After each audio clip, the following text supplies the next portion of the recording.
kaibigan, ang ating magiging na gobernador, si Governor Enrile Villafuerte. Palakpakan po natin siya. Si Ginoong Sergio R. Ortiz Luis Jr. Magandang hapon po. Si Ginoong Apolinar Aure. Ang aking kaibigan, si Ginoong Jeremy S. Lowe. Isa pang kaibigan ko po dito sa Naga, marami akong kaibigan ko dito, si Dr. Butch Figuracion. Magandang hapon po. Si Ginoong Henry Guban. Good afternoon. Mr. Eduardo Nicolas III. Magandang hapon po. And Mr. Wenju Chen. Good afternoon to you, sir.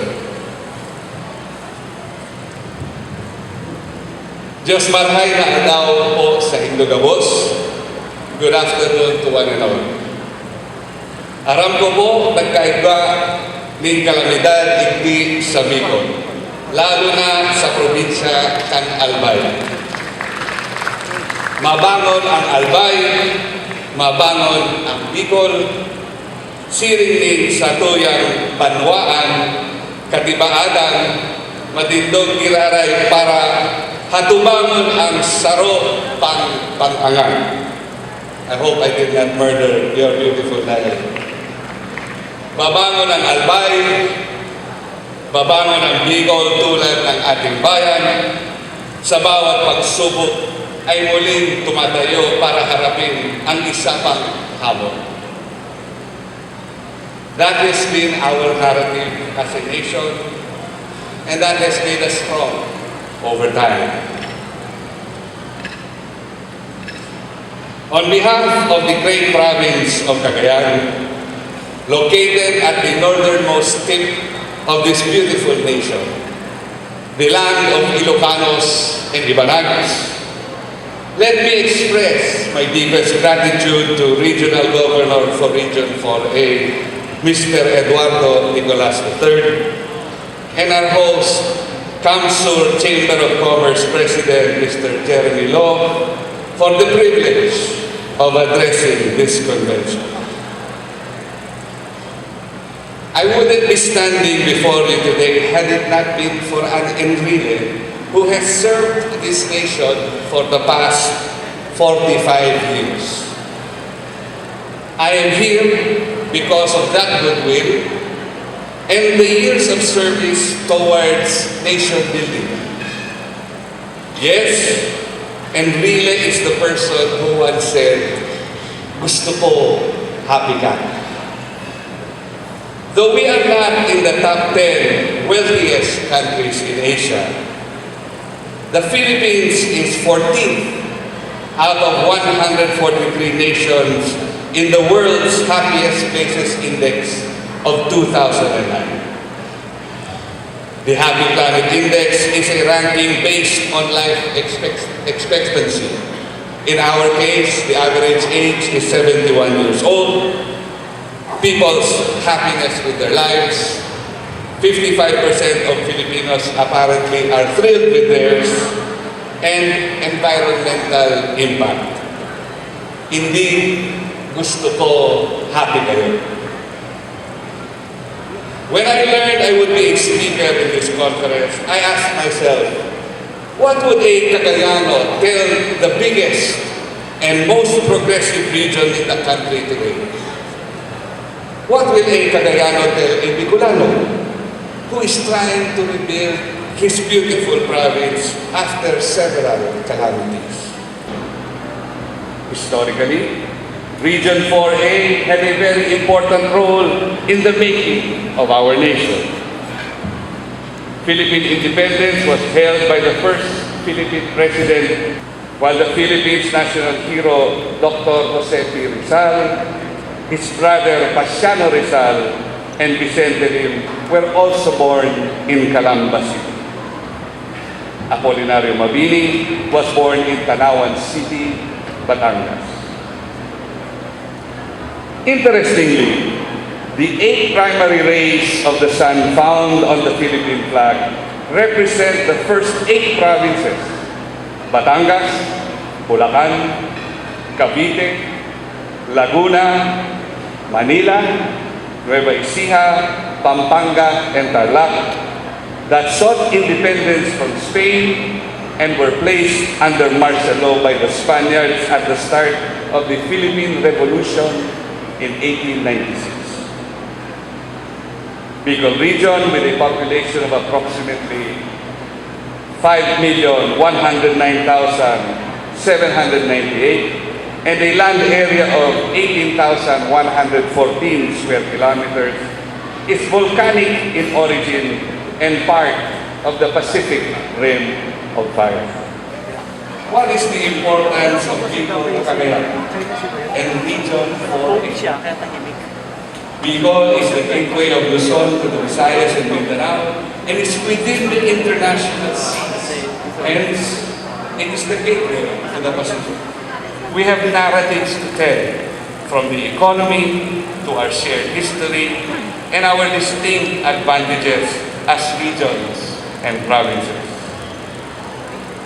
Sa ating kolaborasyon sa hinaharap ay mapapagtibay natin ang isang samahan na pwedeng matayo rin sa iba't ibang lalawigan. We can learn from each other and together build this nation. I do not doubt that. Aim higher to be globally competitive. The growth has to be sustained.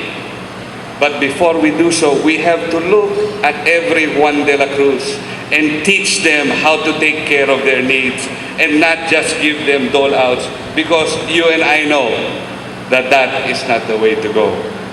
It has never been the way to go. Filipinos are not mendicants. We toil for what is due every man and woman. Our nation is the 12th most populous country in the world. And barring any state intervention, we will probably be the 10th or the 9th by 2030. That means anyone interested to be president of this country will have to contend with our population however you look at it. When we look at demographics, we invariably also need to assess our financial capacity to feed such humongous growth as a percentage of GDP. Though we differ on how to handle our population growth, let us agree to always maintain a continuing conservation, such as what is also needed down south. Apart from our growth rate, we need to create more jobs and increase the per capita income of each and every Filipino. Some say it can't be done. I dare say, yes, we can. Some say it is an impossibility. I dare say, let us never cease to dream. We cannot just walk towards development. We need to make a dash for it. Let me tell you why. In 1960, our per capita income was second to Japan.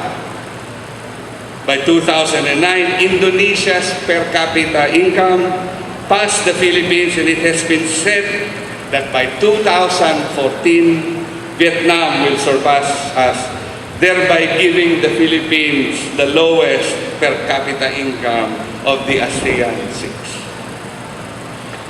Our economy is not creating enough high-quality jobs for the growing population and to ensure significant economic growth.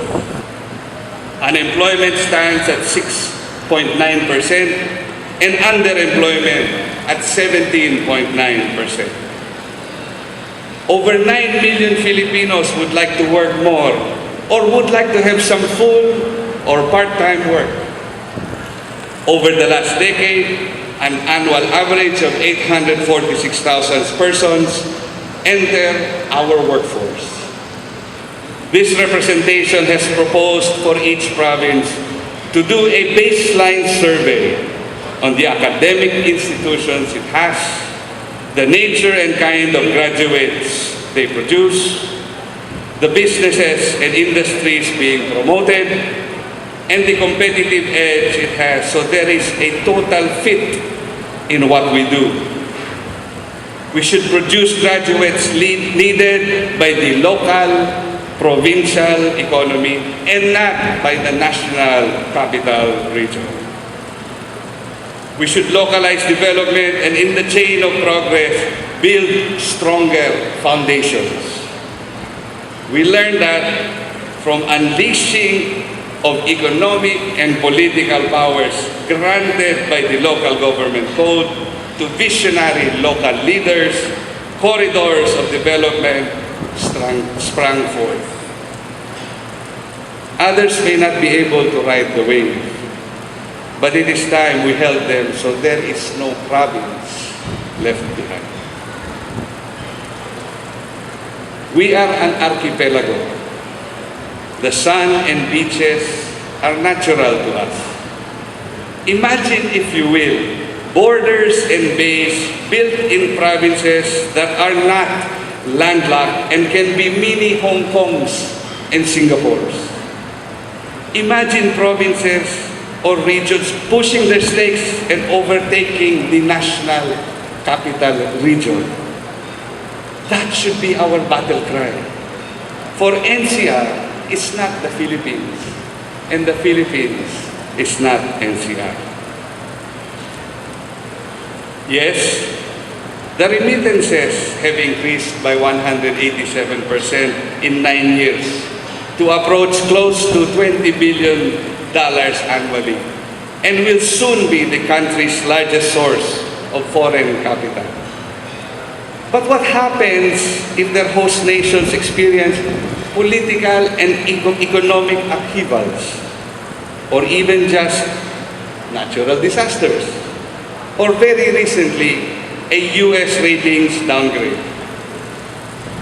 Our country must be ready to absorb them back and adjust its economic policies if necessary. I am sorry to say that we are not at all ready. Therefore, I challenge you, captains of industry, to help government in this regard. The structural transformation has to come from you. As a former CEO of the JACA group of companies, I view such a recommendation as a tall order. But a CEO wouldn't want all good news from his staff. We need real field results and data to say that we have commenced our dash to progress. But if we stop and look around, we see Filipinos living in cantons, under bridges, between walls of esteros. We see teens sniffing rugby along EDSA at 10 in the morning. We see kids carrying a pail of water during rainy days, wanting to clean the windshields of your vehicles.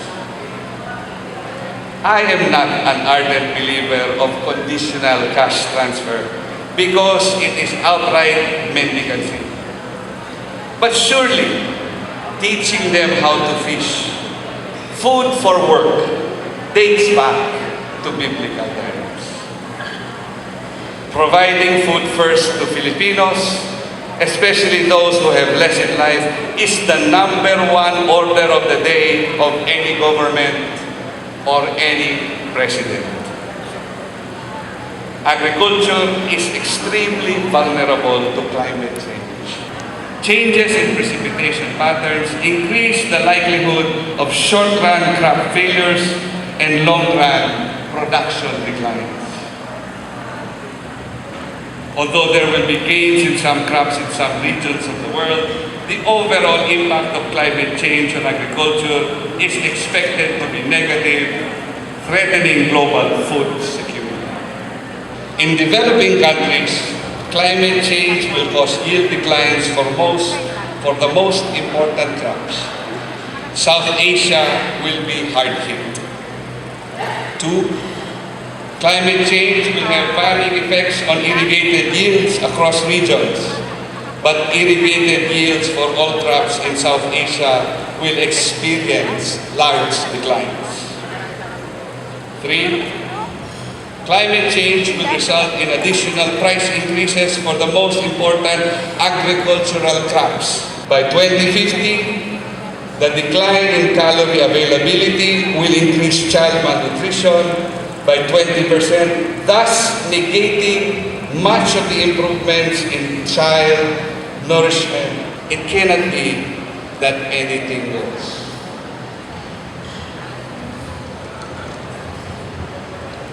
I have faith on simple dreams and an ardent belief on small miracles of someday being a nation that can provide what everyone de la Cruz needs: a job, decent housing, 3 nutritious meals a day, relevant education up to college level, and healthcare that covers senior citizens who have molded this nation in their younger years.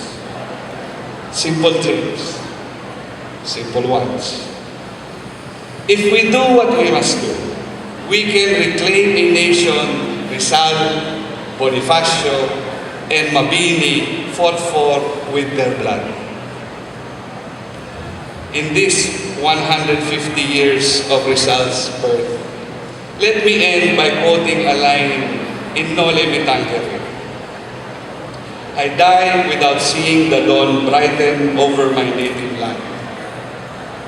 You who have it to see, welcome it, and forget not those who have fallen during the night.